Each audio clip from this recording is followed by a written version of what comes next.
जय श्री कृष्ण दोस्तों आषाढ़ मास के शुक्ल पक्ष की जो एकादशी आती है उसका नाम देवशयनी एकादशी होता है और इस बार इस एकादशी का व्रत 29 जून 2023 को रखा जाएगा। और इस वीडियो में आप सब देवशयनी एकादशी की कथा का श्रवण करेंगे। तो चलिए बिना किसी देरी के कथा का आरंभ करते हैं।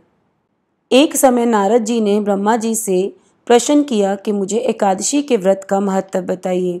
तो ब्रह्मा जी ने उत्तर दिया, हे नारद, तुमने कलयुग में जीवों के उद्धार के लिए बहुत उत्तम प्रश्न किया है, क्योंकि एकादशी व्रत सब व्रतों में उत्तम है। इस व्रत से समस्त पाप नष्ट हो जाते हैं और जो आदमी इस व्रत को नहीं करते वे नरकगामी होते हैं। इस व्रत के करने से भगवान विष्णु प्रसन्न होते हैं। इस एकादशी का नाम पद्मा है, जिसे देवशयनी एकादशी भी कहा जाता है। अब मैं तुमसे एक पौराणिक कथा कहता हूँ, तुम मन लगाकर सुनो। सूर्यवंश में मानधाता नाम का एक चक्रवर्ती राजा हुआ है, जो सत्यवादी और महान प्रतापी था। वह अपनी प्रजा का पुत्र की तरह पालन किया करता था। उसकी सारी प्रजा धन धान्य से भरपूर और सुखी थी। उसके राज्य में कभी अकाल नहीं पड़ता था। एक समय उस राजा के राज्य में 3 वर्ष तक वर्षा नहीं हुई, जिसके फलस्वरूप अकाल पड़ गया। प्रजा अन्न की कमी के कारण अत्यंत दुखी हो गई। अन्न के न होने से राज्य में यज्ञ आदि भी बंद हो गए। एक दिन प्रजा राजा के पास जाकर कहने लगी, हे राजा, सारी प्रजा त्राही त्राही पुकार रही है, क्योंकि समस्त विश्व की सृष्टि का कारण वर्षा है।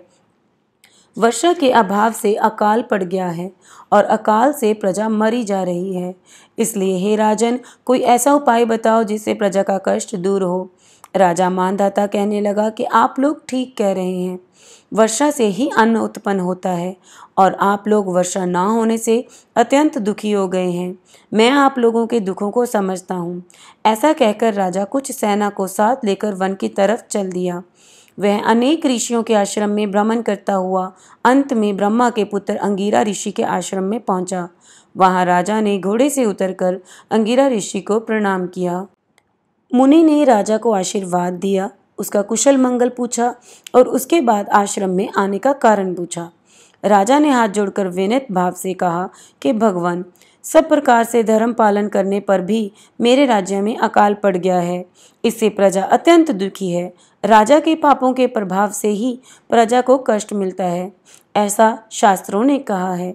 जब मैं धर्म अनुसार राज्य करता हूँ तो मेरे राज्य में अकाल कैसे पड़ गया है, इसके कारण का अब तक मुझे पता नहीं लग सका। अब मैं आपके पास इसी संदेह को दूर करने के लिए आया हूँ। कृपा करके मेरी इस संदेह को दूर कीजिए, साथ ही प्रजा के कष्ट को दूर करने का कोई उपाय बतलाइए। इतनी बात सुनकर ऋषि कहने लगे कि राजन, यह सतयुग सब युगों में उत्तम है। इसमें धर्म के चारों चरण सम्मिलित हैं, अर्थात इस युग में धर्म की सबसे अधिक उन्नति है। लोग ब्रह्म की उपासना करते हैं और केवल ब्राह्मणों को ही वेद पढ़ने का अधिकार है। ब्राह्मण ही तपस्या करने का अधिकार रख सकते हैं, परंतु आपके राज्य में एक शूद्र तपस्या कर रहा है। इसी दोष के कारण आपके राज्य में वर्षा नहीं हो रही है। इसलिए यदि आप प्रजा का भला चाहते हैं तो उस शूद्र का वध कर दो। इस पर राजा कहने लगा कि महाराज, मैं उस निष्पराध तपस्या करने वाले शूद्र को किसी तरह मार नहीं सकता हूँ। आप इस दोष से छूटने का कोई और उपाय बताइए। तब ऋषि कहने लगा, हे राजन, यदि तुम अन्य उपाय जानना चाहते हो तो सुनो। आषाढ़ मास के शुक्ल पक्ष की पद्मा नाम की एकादशी का विधि पूर्वक व्रत करो।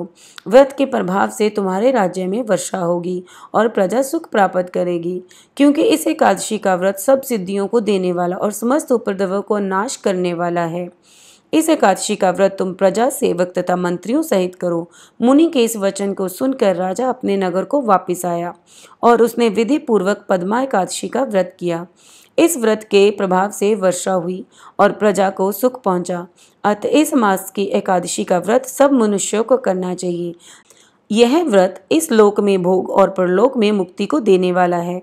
इस कथा को पढ़ने और सुनने से मनुष्य के समस्त पाप नष्ट हो जाते हैं। तो दोस्तों, उम्मीद करती हूँ कि इस कथा के श्रवण से आपके मन को भी संतुष्टि की अनुभूति हुई होगी। अगर और भी आप ऐसी बहुत सारी कथा कहानियाँ सुनना चाहते हैं तो प्लीज़ मेरे इस चैनल को सब्सक्राइब कर लीजिए, इस वीडियो को लाइक करिए, शेयर करिए। फिर मिलते हैं एक और नई वीडियो के साथ। तब तक जय श्री कृष्ण।